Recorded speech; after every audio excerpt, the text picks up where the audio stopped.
Hi there, I'm Gavin Crawford. I'm a writer, an actor, and a comedian. And for the last 8 or 9 years, I have been navigating life with my mother's increasing dementia. Has it been sad? Yeah. Has it been funny? Also, yeah. That's what my brand new podcast series, Let's Not Be Kidding, is about. It's the true story of my life as a comedian, my mom, and dementia. Let's Not Be Kidding, with me, Gavin Crawford. A new 7-part series from CBC Podcasts, available now.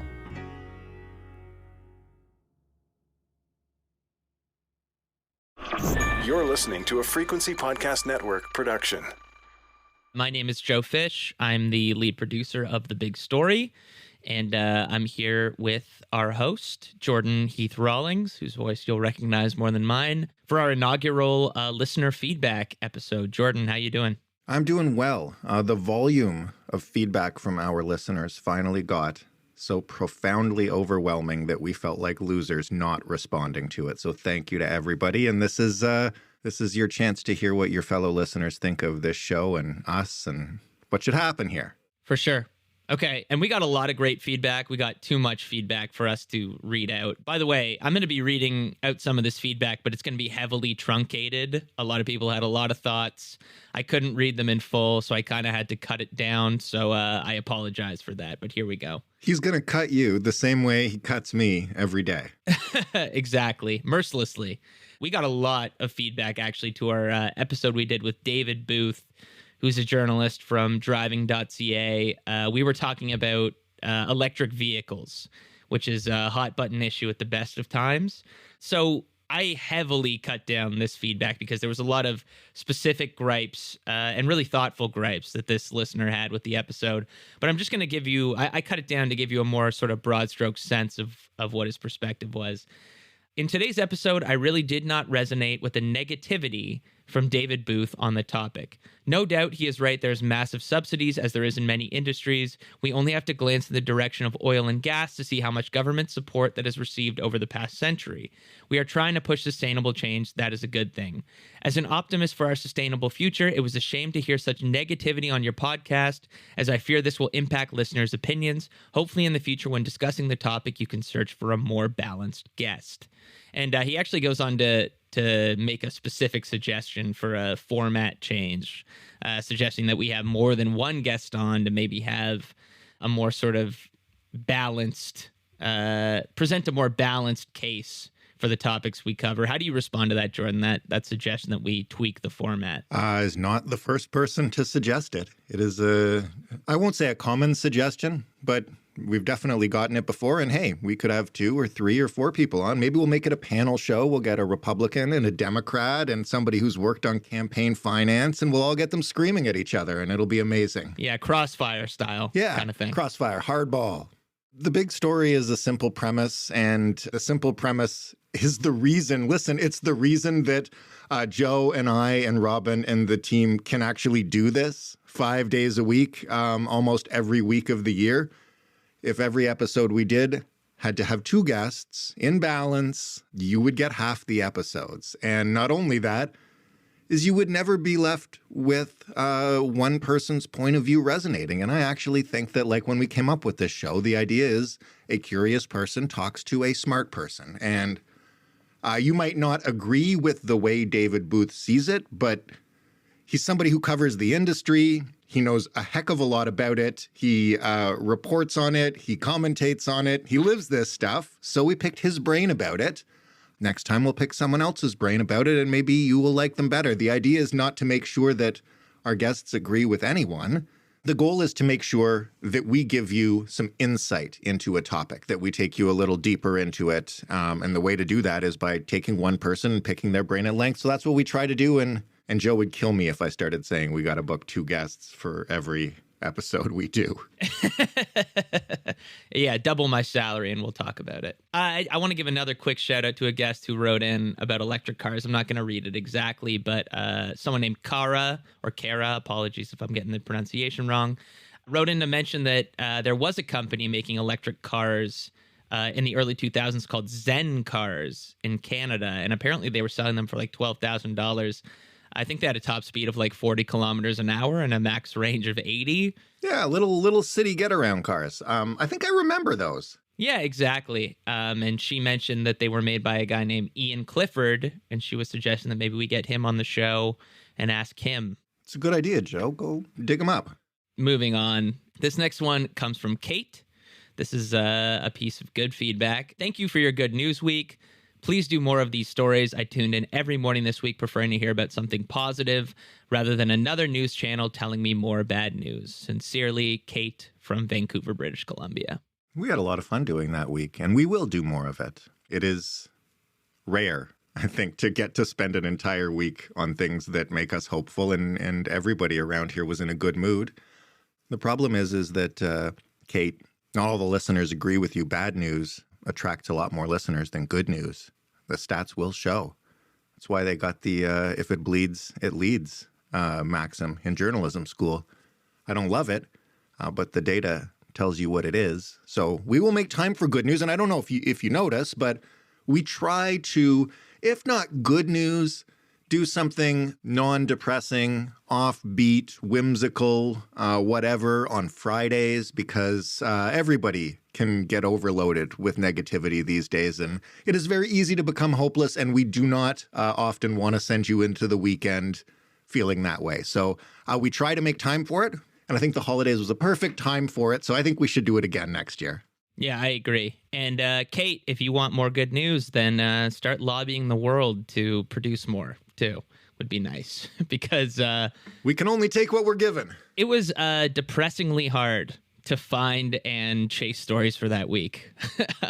Yeah, much harder to find good news than it is to find bad.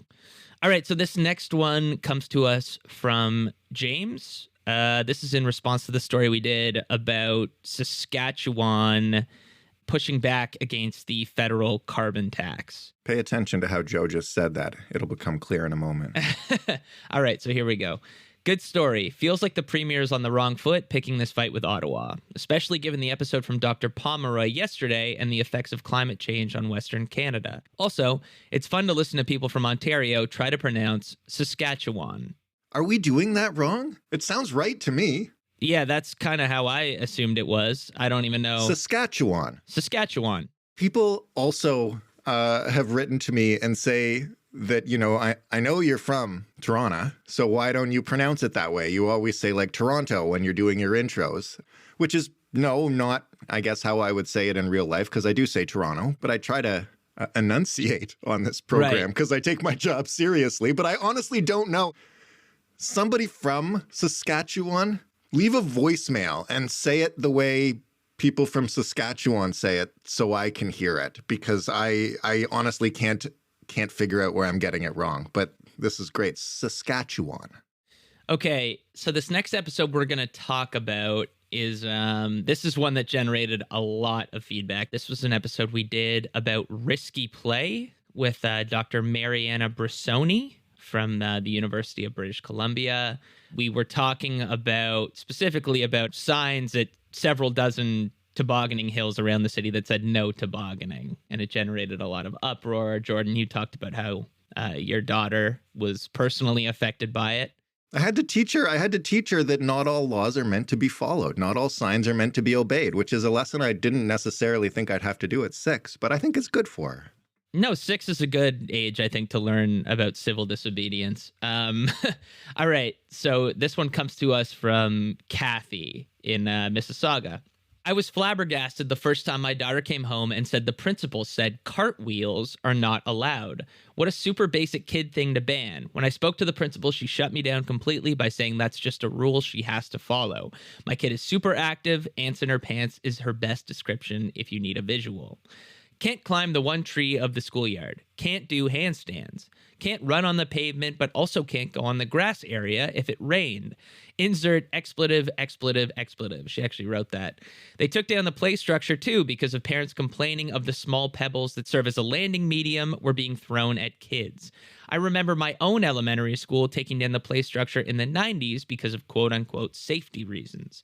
My kids are already in grade 6 and 8, so their days of free play are already dropping. We take them to organized sports, but in their their free time, all they want to do is be online with their friends because that's what their friends are doing.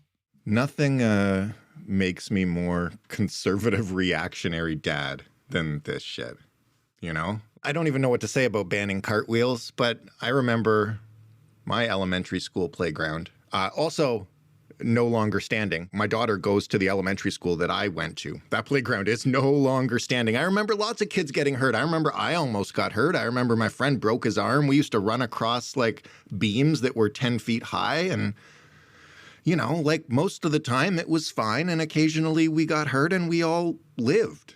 And I'm not saying like make, you know, play structures 1980s dangerous again, but like you don't I don't know, I don't like being in the role of like I can't believe the kids these days, but like it's so sad. Oh, here's the really interesting, very Toronto thing that I didn't mention on the show about this tobogganing thing, okay? So like I said, it's not a bylaw.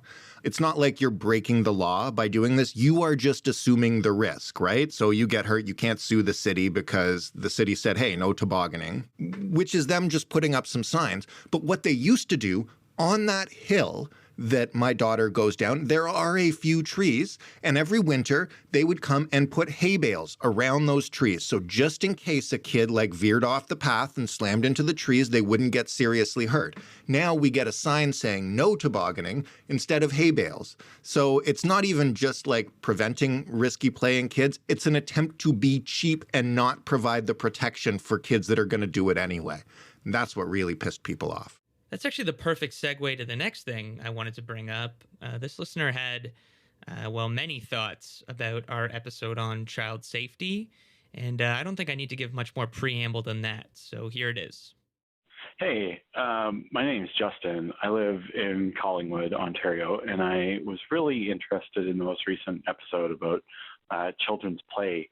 The one thing that I really felt was missing in all of it, was the conversation about the way that our public spaces have been constructed to explicitly exclude children and the anxiety that is built in to parents simply by the presence of large, fast-moving vehicles.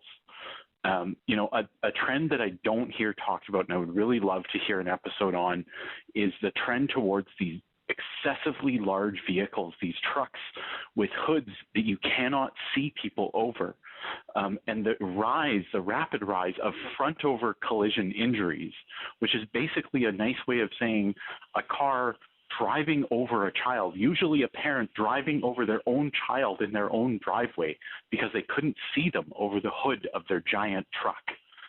And so when we talk about time and space and freedom, the space that children are able to occupy has been so constrained by the ubiquity of cars. I can't feel comfortable letting my children play in my front yard, not because I live on a high traffic street, but just because the threat of the presence of those cars moving that fast in that space makes me feel like I cannot trust not my children, but those people operating those big, dangerous vehicles in residential areas. I cannot trust them to put my children's safety first over their convenience and them saving 2 seconds and getting home. And so when we talk about our children's freedom and our children's mobility, if we just try and put it all on parents without actually putting some of the onus on the mobility system and the way that we've designed our public space to exclude children from it, I think we're doing a disservice to parents, and it makes me really sad when I think about how much I constrain my own children's movements when they are perfectly capable of exploring the world on their own. But the vehicles and the people piloting them are increasingly dangerous for them to navigate with. And so I think that that's a really important thing that was missing from this episode. I mean, he's absolutely right. I've forgotten about that one before I went into my little mini rant, but he covered it much more accurately than I could. And you see around our neighborhood, people put up their own, like, please slow down, kids play here. We got speed bumps and everything. And a kid still got smoked at the intersection last fall. And thankfully, he suffered pretty bad injuries, but he was okay. But yeah, it's terrifying. Like I walk my daughter to school past trucks that the front is taller than her head. And I wonder, how would these people ever see her if she was in the street? So, yeah, 100%. Hi there, I'm Gavin Crawford. I'm a writer, an actor, and a comedian. And for the last 8 or 9 years, I have been navigating life with my mother's increasing dementia. Has it been sad? Yeah. Has it been funny? Also, yeah. That's what my brand new podcast series, Let's Not Be Kidding, is about. It's the true story of my life as a comedian, my mom, and dementia. Let's Not Be Kidding. With me, Gavin Crawford. A new 7-part series from CBC Podcasts, available now.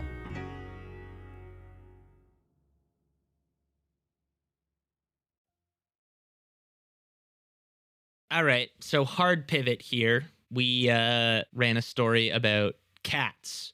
This one actually isn't a vitriolic comment, though, which is surprising. This is actually a kind of a nice one and an interesting one. So this one comes to us from Jeff. Thank you, Jeff, for writing in. Big fan of your podcast. After listening and then moving on to research invasive species in a few articles, including a good National Geographic piece with a good definition of invasive species, I noticed that cats, along with most of the other culprits, were basically quote-unquote misplaced species who would have never left their natural habitats if it weren't for the biggest invasive species of all to guide them. Guess who?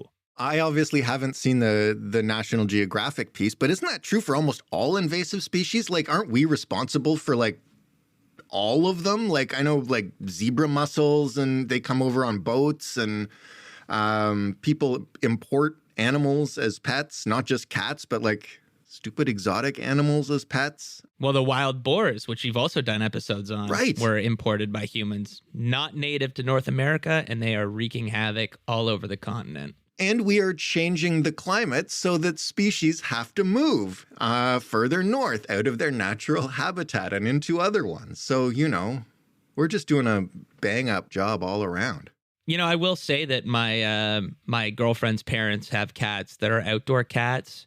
Her perspective is, look, maybe these cats are killing birds, but in the grand scheme of environmental degradation and all of the horrific things to, you know, point a finger at that we're doing to the environment, this is probably a drop in the bucket. But, you know, there was a lot of sentiment on that side on social media, I will say, that, like, you know, we're now going to blame the cats for this when humans are killing species at, like, extinction level rates. And that's, I mean, totally fair. Like I said, I love cats, and I had outdoor cats growing up.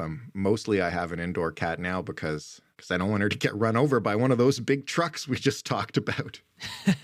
Right. I also have a furry little prisoner in my home, and I love her to bits. So, yeah, no, thank you all for your feedback on this. It was a fun episode, and maybe we'll return to the subject in the future. Can we play the solution to the housing crisis now? Okay, so this was in response to one of the 1,000 episodes on the housing crisis we've done in the last 6 months. We're always looking for solutions, and nobody has gone here yet. Right. All right, here, let's play it. Jordan, hey, it's Terry O'Connor here from Pemberton, BC. I can solve your Canadian housing crisis in 2 words, man. Trailer parks. Like, I don't know why we're not doing them. We could make them so they're co-op, so they're community owned. They're modular housing. It's fast. It's easy. All you got to do is put the ground utilities in, and they're nice. I live in one. It's a slice of heaven. I got my own little fenced yard. I can let my dog out for a crap. Like, you know, I've got a community where I can have beers with my neighbors out in the front driveway on, like, Halloween and stuff like that, and send the kids out for candy. Like, everything about it's great, and it's affordable. Like, my mortgage is like $1,000 on a $200,000 trailer, and my pad rent is like $400. So it's quite doable, you know. Yeah, I want to go and have a beer with him and his neighbors on Halloween. Do you know something? You want to know something about me, Joe? Yeah, please give me a lift the veil. When I was smaller, you know, we have a family farm, as I've mentioned, in Quebec, and all of our relatives, you know, my aunts and uncles would have their own places on the farm, and our place on the farm was a trailer. that we installed, that my mom and dad bought and drove onto the farm and parked it on a part of the land and ran some water up from the nearest home with a well and ran some electricity up. And that was it. It was a 2-bedroom, kitchen, living room trailer, and we would stay in it for the summer when we went down to the farm. And we did that till I was probably 16 years old. But it was great. It's a trailer houses, I think, in trailer parks are sometimes unfairly maligned or joked about. But like Terry's right. It's modular housing. It was quick. It was easy. It would be a fine. I look at some of the apartments people are paying God knows how much for now, and I say, wow, our trailer was a lot bigger than that. Anyway, so I loved this voicemail. And Terry, let us know where you are if you're ever in the area. I'm coming for a beer. Yeah, no, for sure. I mean, ask me if I'd rather pay $1 million for a studio apartment in Liberty Village or a $200,000 for a trailer in Pemberton, British Columbia. I think it's a pretty easy call for me to make. It's a little slice of heaven. All right, so we did an episode about the fact that Canada's fertility rate has reached an all-time low. We talked to Dawn Kerr, who's a demographer at King's University College at Western University. And essentially, we were just talking about, the factors behind the low fertility rate, what it means, how that's going to shape Canada's future. And people had opinions on this. This one comes from Mary. It's a bit long. I cut it down a little bit, but I'm going to read it mostly in its entirety because I think it's interesting. Hello, I am a 34-year-old woman who considers herself to be child-free by choice. I thus listened with great interest to your episode on Canada's fertility rate aired on Monday, February 6th. While I found the episode to be engaging, I must admit that I was disappointed that one fundamental point was not addressed. A low fertility rate is not necessarily solely reflective of extrinsic factors. Intrinsic motivations also play a major role. At its core, I consider that life is too short to spend a significant chunk of it in your prime years on something that one finds unfulfilling. And as not having children becomes more widespread and visible, I believe that young people increasingly realize that there are more pathways in life than the traditional one of marriage and kids. I am thankful that I live in a society where women have the autonomy to make decisions on their fertility. Insofar as not having kids is a choice freely made, that is something that should be celebrated. And you would likely find this interesting, but I am an immigrant from Singapore, a country well known for its ultra-low fertility rate, 1.05 in 2022, and failed attempts by its government to increase it. I mean, yes. How do you feel about that? Do you think we missed that perspective, Jordan? I think though that there's always going to be a certain percentage of people that don't want kids, and that's fine. And it's become more socially acceptable. And as it continues, it probably will become more normalized.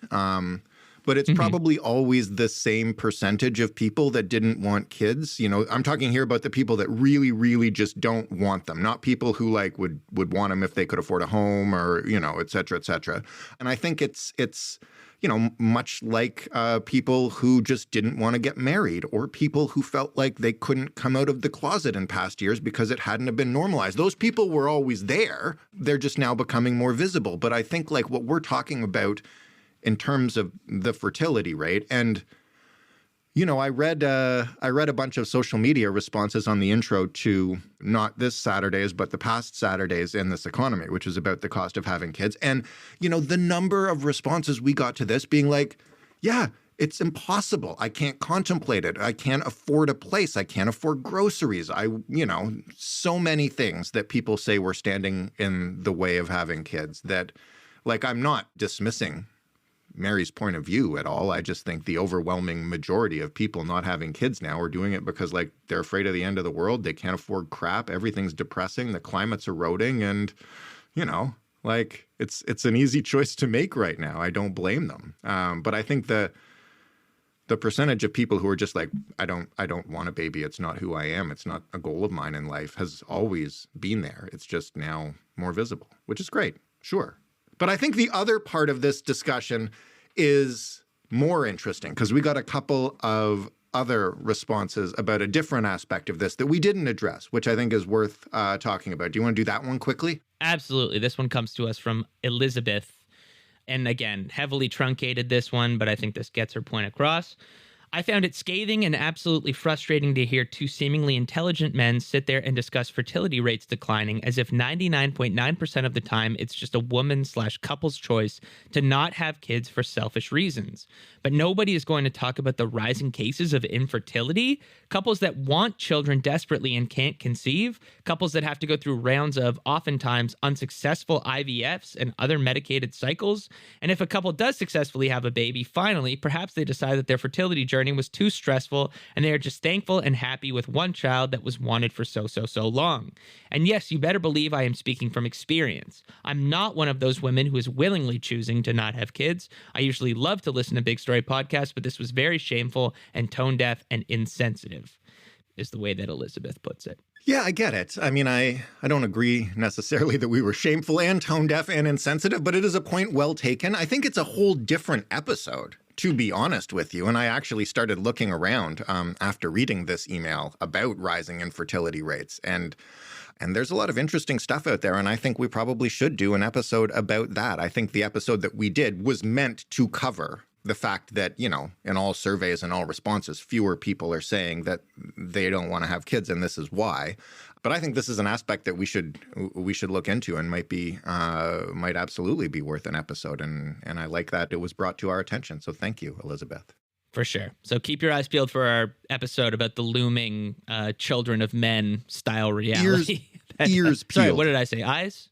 Oh, that's a podcasting faux pas. All right, ears. So let's end off here. This is a more sort of like housekeeping issue with the show, but it's one that I think is important to address. So this one comes to us from Deborah, and thank you, Deborah, for writing in. She says, thanks very much for the good work that you all do in putting together the podcast. I really enjoy them, even if some subjects are tough. I subscribed to the podcast, but left Apple Podcasts a few years ago for a better, for me, platform, Overcast. Is there any way that I can listen to the ad-free version in Overcast? I subscribed to a couple of other podcasts through Patreon and was able to set this up with a special link. So some housekeeping news. We will, sometime in the near future, be discontinuing that subscription option on Apple Podcasts. When we began it, we were hoping to offer bonus episodes and stuff through it. We haven't been able to make that happen. We have been offering ad-free podcasts, obviously, and we have some people who enjoy that, which is great. But we've also received a lot of feedback from people who, when I talk to them, say, I thought because I looked it up in Apple and there was a subscribe button right there, I thought that I had to pay for this podcast. And that's like, as I mentioned, when we launched that subscription option, that is never the message that we wanted to be sending. All the weekday episodes of this podcast have remained free and will. But some people looking for us, perhaps wanting to listen to the show, thought that they would have to pay for it and didn't realize like it was already free. You're just paying to get rid of the ads.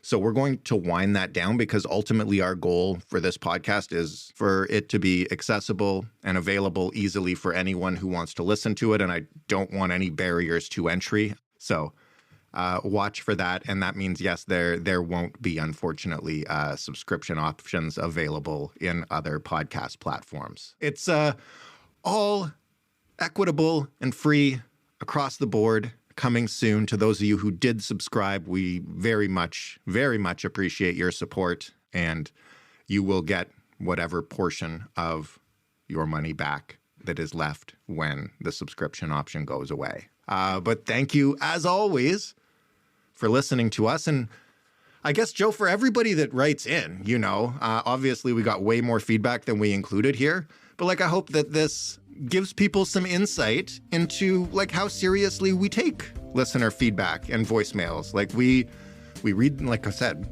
we read them all, we listen to them all. They get in front of us, and I hope occasionally you hear stories that you've pitched on this show. That's why we wanted to do this episode. I'm hoping to do one of these per quarter, basically, to wrap up any feedback we've gotten, and to thank you guys for listening. So thank you. Yeah, thanks. Keep the feedback coming. Sometimes this job can feel like just putting episodes out into the void. So when we hear human voices coming back at us, it means a lot. And send your feedback for the feedback app. If there's more we can do here, let us know. And thank you again, really, from all of us at The Big Story. Hi there, I'm Gavin Crawford. I'm a writer, an actor, and a comedian. And for the last 8 or 9 years, I have been navigating life with my mother's increasing dementia. Has it been sad? Yeah. Has it been funny? Also, yeah. That's what my brand new podcast series, Let's Not Be Kidding, is about. It's the true story of my life as a comedian, my mom, and dementia. Let's Not Be Kidding. With me, Gavin Crawford. A new 7-part series from CBC Podcasts, available now.